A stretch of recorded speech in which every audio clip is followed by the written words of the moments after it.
श्री गणेशाय नमः। श्री वृंदावन बिहारी लाल की जय। आइए कार्तिक मास की महिमा को श्रवण करते हैं। नारायणं नमस्कृत्य नरं चैव नरोत्तमं देवीं सरस्वतीं चैव ततो जय मुदीरयेत्। भगवान नारायण नर श्रेष्ठ नर तथा सरस्वती देवी को नमस्कार करके जय स्वरूप इतिहास पुराण का पाठ करना चाहिए। ऋषि लोग बोले, हे सूत जी महाराज, हम कार्तिक के महीने की महिमा श्रवण करना चाहते हैं। तब श्री सूत जी महाराज बोले, हे ऋषियों, ध्यान से सुनो। एक बार श्री नारद जी ने ऐसा ही प्रश्न ब्रह्मा जी से पूछा था और बोले, पितामह, आप बताने की कृपा करें कि मासों में सबसे श्रेष्ठ मास कौन सा है, देवताओं में सर्वोत्तम देवता कौन से हैं और तीर्थों में सर्वश्रेष्ठ तीर्थ कौन सा है। तब ब्रह्मा जी ने कहा, हे पुत्र नारद, महीनों में कार्तिक का महीना, देवताओं में भगवान नारायण और तीर्थों में श्री बद्री नारायण, ये सर्वश्रेष्ठ हैं। ये तीनों ही कलयुग में कल्याण करने वाले हैं। इतना कहकर ब्रह्मा जी ने फिर नारद से कहा, हे बेटा, कार्तिक का महीना भगवान विष्णु को सदा प्रिय है, परम प्रिय है। यह मनुष्य योनि बड़ी दुर्लभ है। मनुष्य शरीर प्राप्त करके प्राणी को कार्तिक के महीने का सदुपयोग करना चाहिए, अन्यथा वह नीचे गिर जाता है। सभी महीनों में श्रेष्ठ कार्तिक है। कार्तिक में जो कुछ भी दान दिया जाता है, जो तपस्या की जाती है, वह सब अक्षय फल को प्रदान करता है। कार्तिक के महीने में पराये अन्न का त्याग कर देना चाहिए। इससे अतिकृच्छ यज्ञ का फल प्राप्त होता है। कार्तिक के जैसा कोई माह नहीं है, सतयुग के जैसा कोई युग नहीं है और वेदों के जैसा कोई शास्त्र नहीं है, गंगा जी के जैसा कोई तीर्थ नहीं है और अन्नदान के समान कोई दूसरा दान नहीं है। इस महीने में शालग्राम भगवान की पूजा करनी चाहिए। वासुदेव श्री कृष्ण भगवान का स्मरण करना चाहिए। विष्णु मंदिर में, शिव मंदिर में रात्रि में जागरण करना चाहिए। ये मंदिर ना मिले तो पीपल की जड़ में या तुलसी के वन में जागरण करना चाहिए। ना कार्तिक समो मासो ना कृतेन समम युगाम ना वेद सदृश्यम शास्त्रम ना तीर्थम गंगया समम। जो कार्तिक के महीने में दीप दान करते हैं महाराज, उनकी महिमा का क्या वर्णन करें। जो दीप दान करने में असमर्थ हो, गरीब हो, उन लोगों को भी दीप दान करना चाहिए।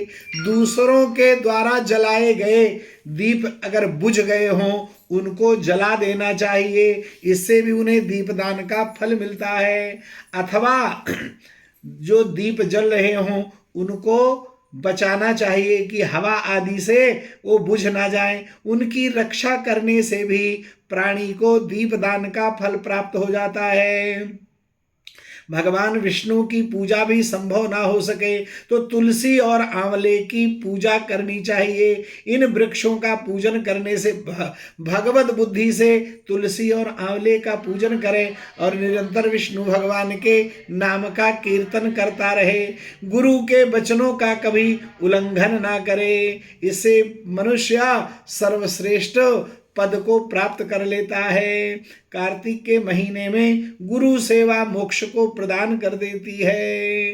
याद रखो, सब दानों में कन्यादान श्रेष्ठ है।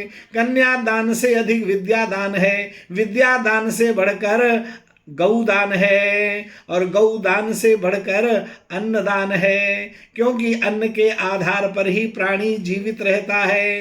कार्तिक के महीने में व्रत करके ब्राह्मण पति पत्नी को भोजन कराना चाहिए। कार्तिक के महीने में प्राणी जो नियम धर्म का पालन करें, उन्हें संभव हो तो पृथ्वी पर सोना चाहिए। इससे उनके कई युगों के पापों का नाश हो जाता है। कार्तिक महीने में अरुणोदय काल में प्रातः काल में अति शीघ्र स्नान करके विष्णु भगवान का पूजन करने से पितरों का उद्धार हो जाता है।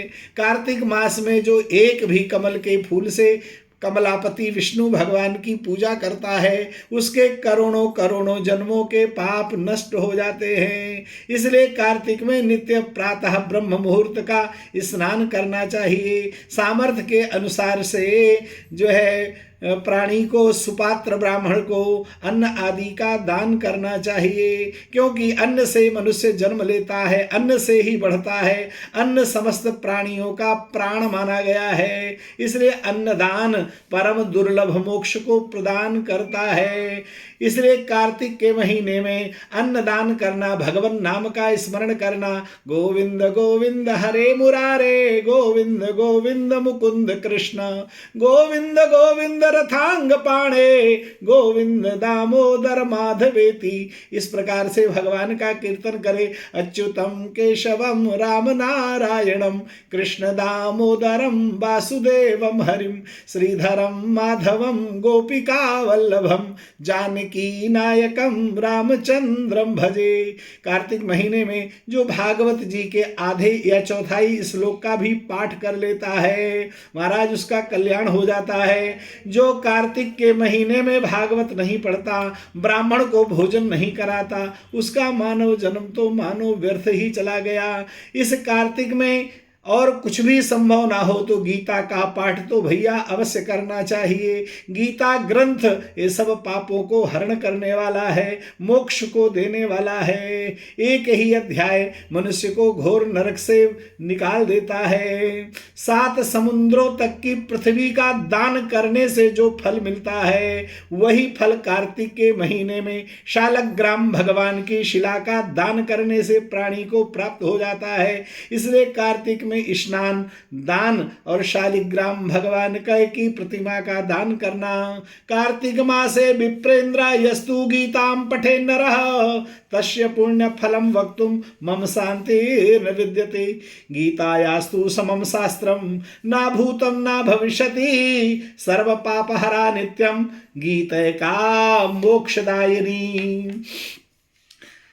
इसलिए कार्तिक मास में गौ दान करना, अन्न दान करना, कन्या दान करना, भगवान का संकीर्तन करना, दीप दान करना, आकाश दीप दान करना, पृथ्वी पर सोना, ब्रह्मचर्य का पालन करना, विष्णु भगवान के 24 अवतारों के नाम का नित्य पाठ करना, यह सब बड़ा ही पुण्यप्रद है। इनमें से जो जो हो सके वह सब करना चाहिए।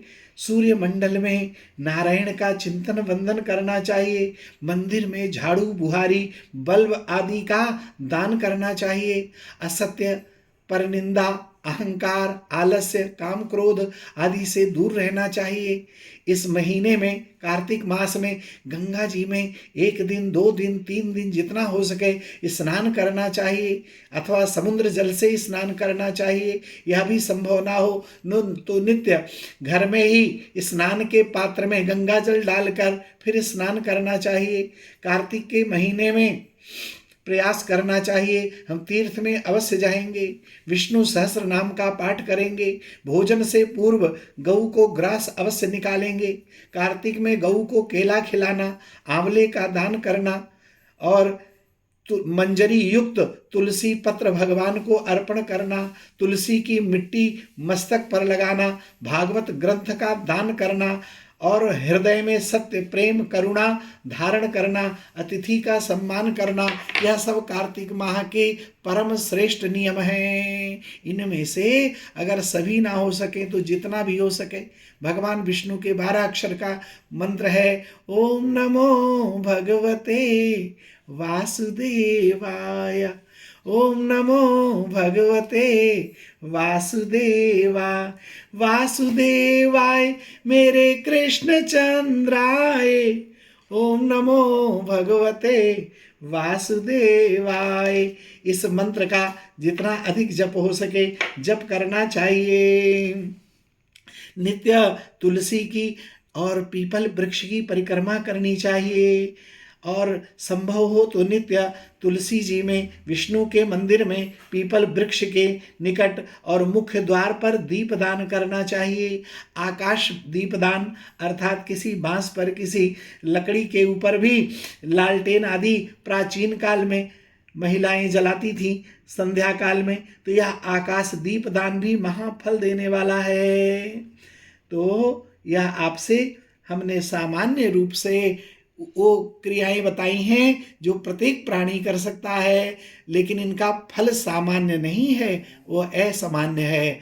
अर्थात इन आचरणों को जीवन में धारण करने से भगवान विष्णु आप पर कृपा करेंगे और भगवान की सदा सर्वदा आप पर कृपा बनी रहे, यही हमारी ठाकुर जी से प्रार्थना है। आइए अब फिर अगली बार किसी नए विषय के साथ, नए वीडियो के साथ आपसे मिलेंगे।